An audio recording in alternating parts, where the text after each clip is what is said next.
Welcome to Katha Upanishad study and discussion. We are in chapter 2. We are starting section 3 today. We will go through verses 1 to 5. In the next slide, we want to disclose the references and the illustrations used in these presentations are for learning purpose only. In the next slide, the choices of question for discussion. 1. What does the Asvatha tree signify? Explain in verse 1. 2. Who is the controller of law of nature or the cosmic law? Explained in verses 2 and 3. 3. What does it mean to abide by the law of nature? How does that lead to immortality? Verses 3. 4. Why does Lord Yama say that human birth is the most precious to attain self-realization, the moksha? Explained in verses 4 and 5. Now we will come back to the question after the presentation. Now, prelude to this section and verses 1 to 3. So, the verses 1 to 3 explains the nature of Brahman. Here, Lord Yama gives another metaphor to explain Brahman and introduces the Asvatha tree. So, what is Asvatha tree and what does it represent or the significance of the tree? This tree is people tree. It is the Bodhi tree and believed that Gautama Buddha gained enlightenment under this tree. This people tree is mentioned in Rig Veda. In Bhagavad Gita, Lord Krishna declares himself the Asvatha tree among all trees. So, this tree is considered a manifestation of the divine. There is a spiritual practice of circumambulation of this tree for total personal well-being. This tree's fire sticks used in Hindu sacrificial fire, the Agnihotra. Now, what does Lord Yama say about this sacred tree in this first verse? He says, the Asvatha tree, the tree of samsara, grows upside down. It has its unseen roots as an unmanifest aspect of Brahman. The branches below, which represent the Brahman in its manifested form, as the world of creation, the universe itself, and the experiences. Here, the verse says, root above. Here it means more subtle or of higher order or higher realm. And when it says branches below, means grosser or of a lower order or lower realm. It does not mean an upside down tree. So, this tree of life or this tree of knowledge is a powerful symbol of the interconnectedness of all things and the continuous cycle of growth, renewal, and the eternal nature of the universe, which signifies the changes and also the birth, growth, old age, disease, and death, etc. in human life. So, this is the samsara vriksha, the tree of life in worldly existence. This is what Lord Yama is trying to explain. Now, what is the scientific knowledge or science behind this tree? Why we worship this tree? This Asvatha tree produces the most oxygen among trees and produces 24 hours a day.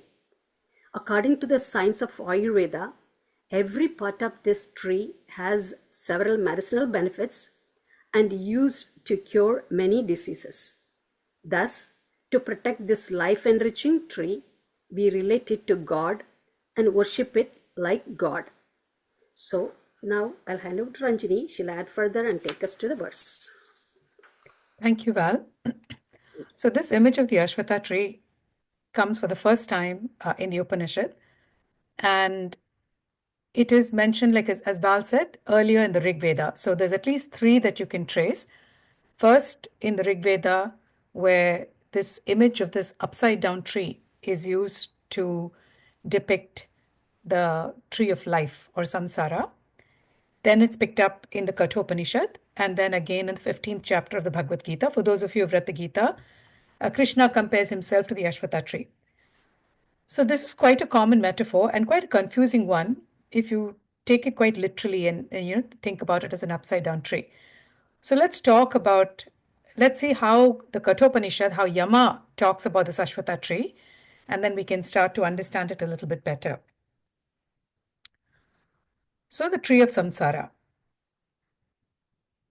This verse says, Urdhva Mula Avak Shakaha Esha Ashwata Sanatanaha Tateva Shukram Tat Brahma Tateva Amritamuchyate Tasmin Loka Shrita Sarve Tattvate na Kaschana Etat Vaitat. Eshaha is this. Ashwata is the sacred, it's a ficus, it's a fig tree, right? So banyan tree, peepal tree, they're all same family as the ficus. And Ashwata is also called Ficus religiosa. Urdhva mulaha, it has its roots above. Avak shakaha, it's the shakas, the limbs are all down. Sanatanaha, eternal. Now, there's one more meaning of Ashvatha. Ashvatha also means something that doesn't last. It may not be here tomorrow. Sanatanaha, eternal. Tateva, that indeed is Shukram, white, pure, resplendent. Tat Brahma, that is Brahman. Tateva, indeed, Amritam, immortal, Uchyate. Tasmin, on that, Sarva Lokaha, all the realms of existence, Shrita, they are fixed. Kaschanana, nothing whatsoever, atyete, can be above this or exceeds this. Tatu, that indeed, etat, vaitat. This verily is that. So what is the meaning of this? With the roots above and the branches below stands this eternal Ashwatha tree or the fig tree. That is the pure. That is Brahman. That indeed is called immortal. In it, all the realms rest and nothing whatsoever transcends it. This verily is that. Okay? So what Yama is doing here is he's describing, it's a metaphor.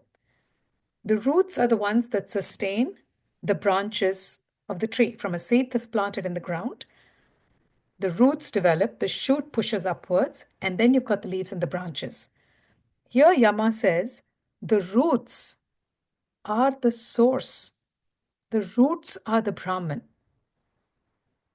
The Brahman is eternal. Everything else that you see in this manifest world, the limbs of this universe, all the forms are below, again, metaphorically. So you think about the roots in the ground and the stem growing above. Here he says it's actually the opposite. The reality is the roots are Brahman, which is above, and the rest of the limbs of the tree, the leaves, the fruits, the flowers, everything is below that. So let's look at the symbolism. Most of you know that it's very characteristic, the leaf of the peepal tree. Anybody it's found along riverbanks, you can hear, it's very similar to the cottonwood or the aspen in North America, the trembling of the leaves and the breeze that it produces. Ashwatha, the meaning is, it may not be here tomorrow, it is temporary. Sanatana is everlasting. Two contradictions. Representing both qualities, the Ashwatha tree is a metaphor for the realm of samsara or worldly existence, with its seemingly endless capacity to regenerate and multiply. It is symbolic of the eternal Sanatana cycle of life with all of its joys and sorrows. It represents the reality which is above, the Brahman, the root of all creation, and the branches or the manifestations and life forms below. Shankaracharya has a beautiful commentary on this, and just a few things that I picked out from it. I think you should listen to Swami Sarvapriyananda's pravachanam or his talk on this. He actually reads out Shankaracharya's commentary in Sanskrit and describes it. So Shankara says, Mula, the roots, are symbolic of the Brahman, that is the foundation of the entire universe. The bija, the seed of avidya or ignorance, is what causes repeated birth and death. The darpa, or the trunk and the branches of the tree symbolize the diversity of life forms. Palasha, the leaves of the tree, symbolize the instruments of learning, the Vedas and the Smritis. And Tula, are the fruits of the tree, represent the objects of the senses. So this one tree, this metaphor, encapsulates all of creation, with Brahman being the root, and all the life forms, or the jivas, the birds, and all the lokas are also parts of this tree. So if you remember, we'll come back to it later on. You've got the 14 worlds, the 7 lokas below Earth.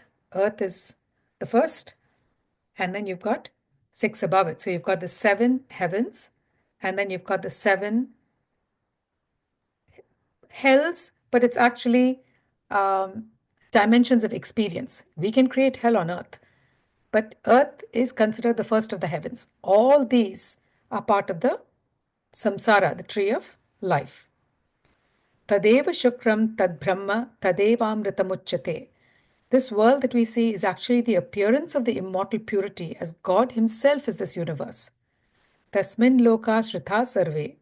All the 14 realms of being are fixed on this consciousness. It's the 14 worlds that I talked to you about, right? Different realms of experience. Tat unatyeti kaschana. Nobody can transcend it. There's nothing above. This is the container. This Asvatha, this tree of life, this tree of samsara, is the ultimate container of all the worlds as we know them, enervated by Brahman. Tadvaita. This is the answer finally to the question of Nachiketas. What is the nature of the soul? So these have been taken from, it's a summary both from Shankara's commentary as well as Swami Krishnananda's. So the first one introduces us to this Ashvatha. Now the next 2 verses are very interesting. It talks about the laws of nature. So understand now that we are in the third Valli, the third part of the second chapter, and with these 18 verses we finish up the Katha Upanishad. So what is happening in these final verses?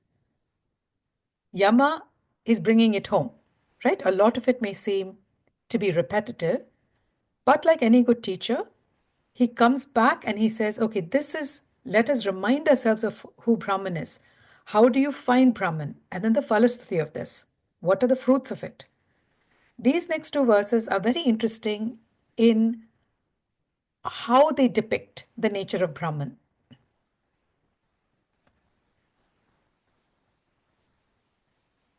Yatidam kincha jagat sarvam prane ejati nishritam mahat bhayam vajram udyatam ya etat te vidhu amrita bhavanti.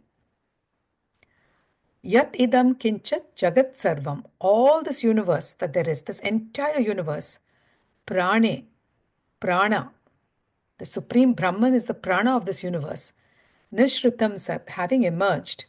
Ejati, moves or acts. Mahat bhayam, very terrifying, fear-inducing. Vajram udyatam, like an upraised thunderbolt. Ya etat viduhu. They who know this, amritas te bhavanti. They achieve immortality. All this universe, whatever here exists, emerges from and vibrates with the prana of Brahman. This Brahman is terrifying, like an upraised thunderbolt. Those who know this become immortal. What does it mean? This is the first time we have been introduced to this idea of Brahman as terrifying, right? But it is not to say that this is a vengeful, terrifying God. The central idea here, when we cover the next verse also, starts to emerge that there is a central supreme intelligence governing the function of the universe.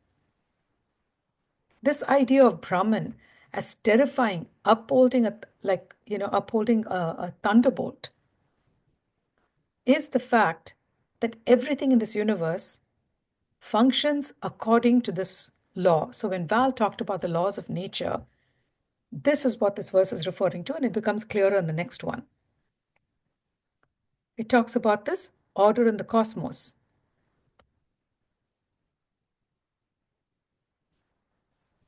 Bhayat asya agni tapati, bhayat tapati suryah, bhayat indra cha vayu cha, mrityu dhavati panchamaha. Asya bhayat, from this fear, agni tapati, the fire burns. Surya tapati, the sun gives heat. Bhayat, from this fear, indra cha vayu, Indra and Vayu function, Mrityucha and death, Panchamaha, death as the fifth one, runs or functions. It says, through fear of him, the Brahman, fire burns. Through fear, the sun gives heat. Through fear, both Indra, the lord of the gods, and Vayu, and the fifth death, speed on their way, or it's like they continue to function. Such is the power of the cosmic prana that controls all beings, visible and invisible. Nothing can function counter to this powerful energy. Understanding this principle that holds the functioning of the universe and living in consonance with it makes one immortal, free from the cycle of death. And it was very interesting that when I was reading about this, my mind immediately went to physics. And, even those of us who are not physicists, I'm sure you have been the law of thermodynamics. You think about gravity. What is it that keeps the solar system functioning? The centrifugal force that keeps all the planets in orbit relative to each other and to the sun. This is the cosmic law. What's another cosmic law? That anything that is born must die. It is born, it grows, it could evolve, it could mutate, it could become extinct. Universal law of nature. That is when it says terrifying, it is nothing functions which is not consistent with the laws of nature. And he who understands this and lives his life consistent with these laws of nature, in harmony with the universe, acquires no karma, and therefore he's freed, both as a Jivan Mukti and as a Videha Mukti. Val, would you like to read the commentary on this? Yes, sure, Ranjani. Thank you. So, in these two verses, 2 and 3, that Ranjani went through, Lord Yama explains the nature of existence, or the law of nature, Ranjani explained, and the power of understanding this knowledge. So, the verse says, all this universe, whatever here exists, emerges from and moves in prana. So, Brahman manifests as the prana, and prana functions only because of Brahman. Then the verse further says, it is the great fear like the uprise thunderbolt. So in this verse 2 and 3, Lord Yama uses the word fear. And Swami Guru Bhaktananda explains that in a philosophical sense, the word fear represents the relationship of order and pure discipline that exists between the Supreme Brahman and all the deities who execute and running this vast cosmos, like the fire burns, the sun shines, and Indra brings rain, and Vayu assists Indra. Lord of Death executes his duty, and all because of fear of Brahman. This cosmic law is no way intended to mean that God is a fearsome dictator demanding obedience. There is a willing harmony and obedience that prevails throughout the cosmos, not an enforced dictatorship. Here, the uplifted thunderbolt represents the divine power. So, this verse says, they that know that become immortal.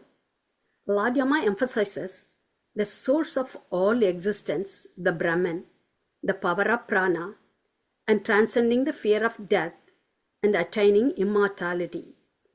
This immortality is not physical but spiritual, a state of eternal bliss and liberation.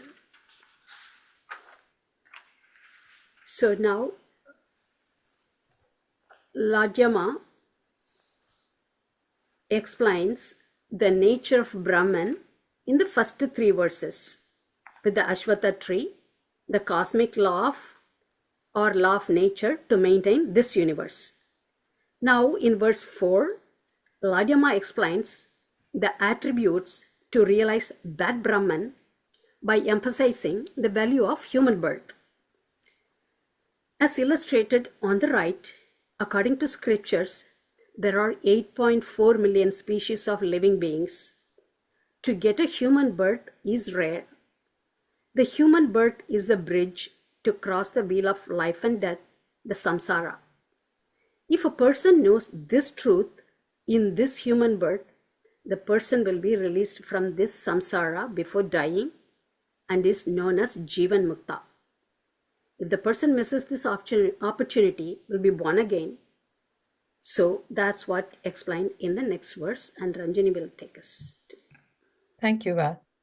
So if you remember, we've talked about the fact that even the gods aspire to be born as men, because it's only in human life, as this illustrates, that you can attain moksha. The intellect of the human and this human condition allows for this potential for a human being to attain liberation. And so the next two verses talks about the value of human life. Iha chet ashakat bodhum प्राक् शरीरस्य विश्रसः ततः सर्गेषु लोकेषु शरीरत्वाय कल्पते. So, iha chet, if asakat, that is, succeeds bodhum, in knowing, realizing, iha, here and now, प्राक् शरीरस्य विश्रसः, before the disintegration of the body. Actually, asakat does not succeed. Tataha, then, because of that non-realization, sarveshu lokeshu, that is, in all of these manifested worlds, shariratvaya, for embodiment, kalpate. If one is able to realize this truth before the body is discarded, one would be freed from suffering. If not, one becomes embodied again in this manifest world. That is, this person again, what does embodied mean? It takes another body form. What is this truth that they're talking about here? It says if one is able to realize this truth before you shed this body, before the body falls off and the soul is released, if you can realize this cosmic truth that we just talked about, what is that? The law of the universe. The fact that the Asvatha tree, Brahman, is the root, the foundation of all existence. And then we talked about the fact that there's one more function Brahman provides, which is the cosmic laws of the universe. And why is it a terrifying thunderbolt?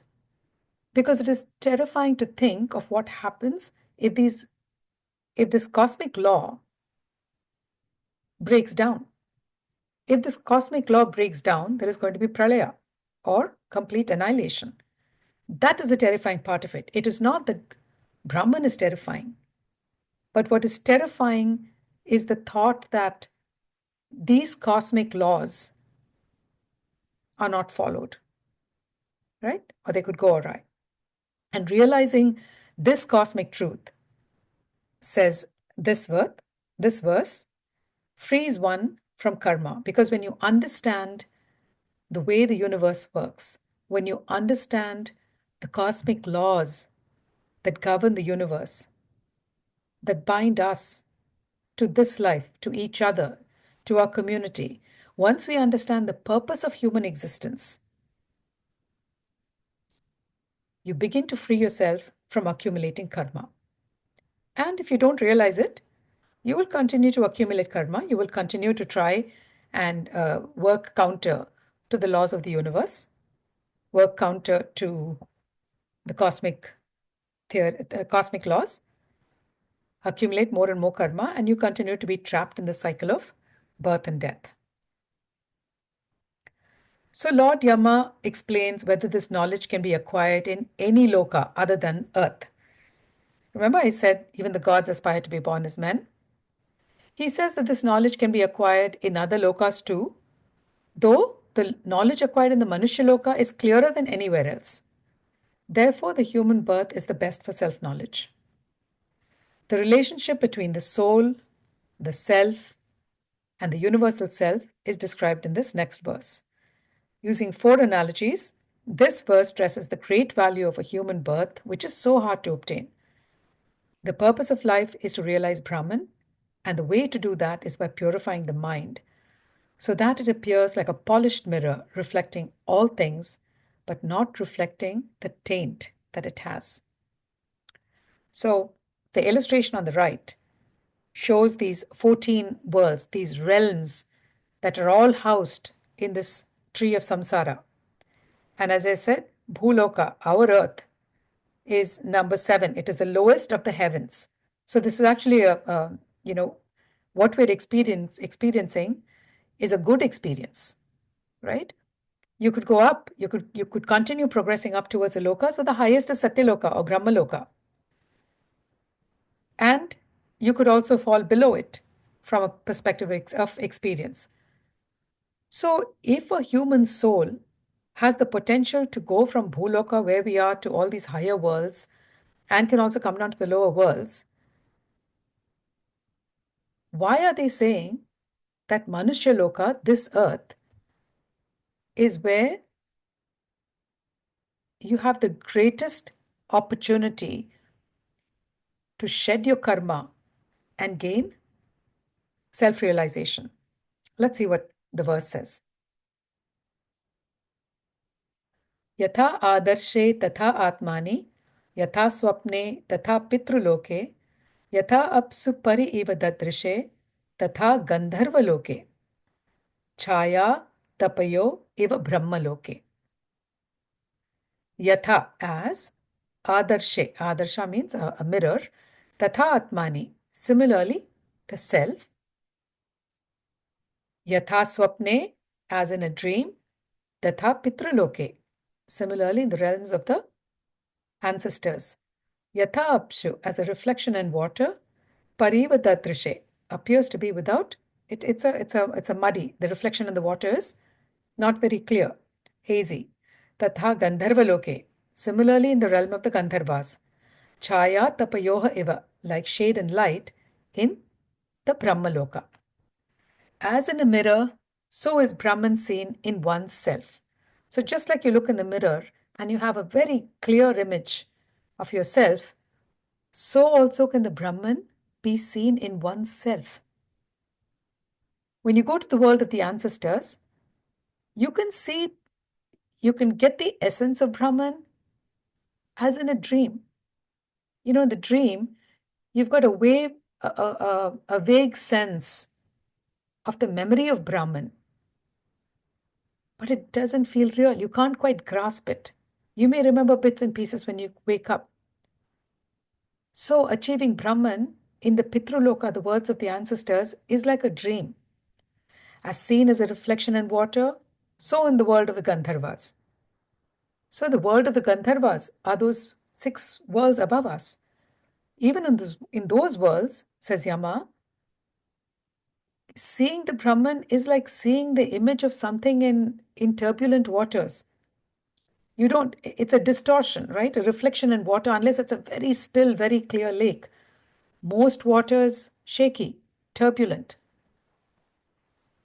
In those lokas, says Yama, understanding Brahman or catching sight of Brahman is that wavy. As shade and light in the world of Brahma, in Brahmaloka, you have the opportunity to see it in all its clarity, in shade and light.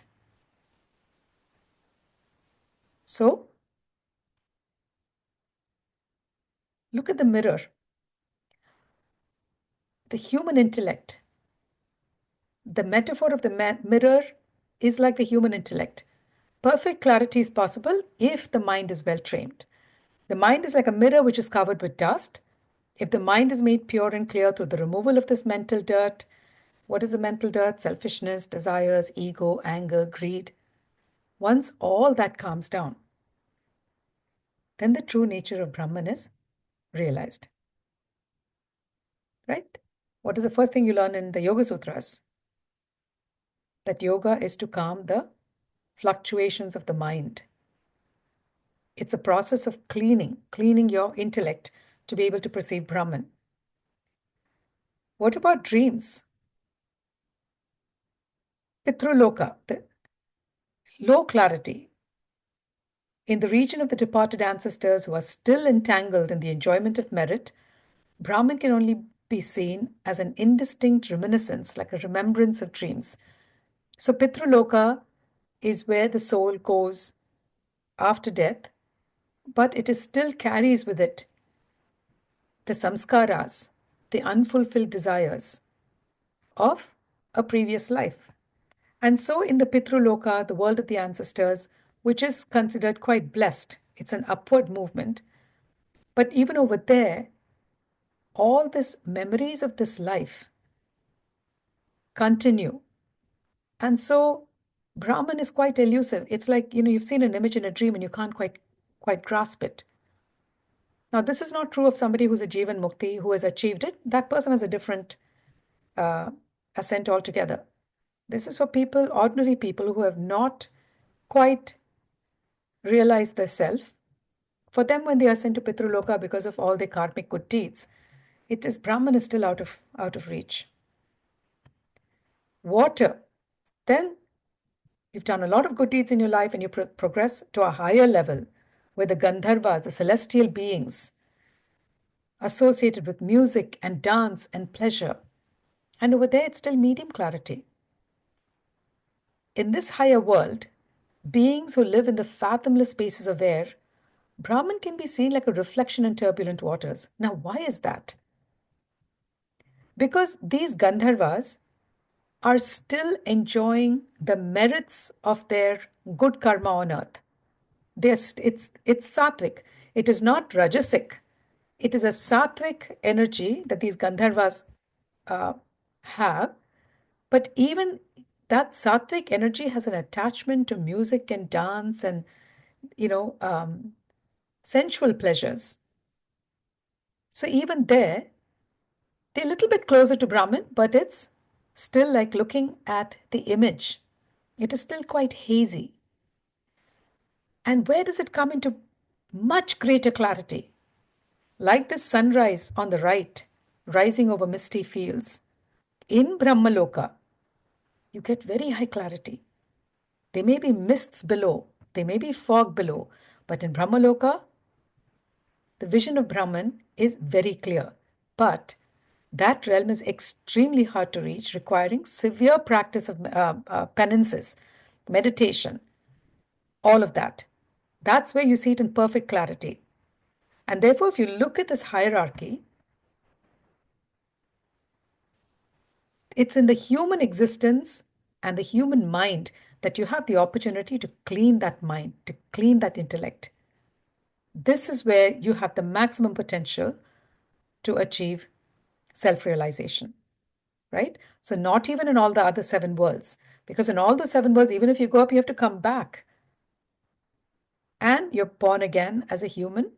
And that cycle continues unless, you do something and you slide backwards into some of the other worlds, which are a worse experience. But then again, you have the opportunity even to come out of that and come back into a human life. Okay?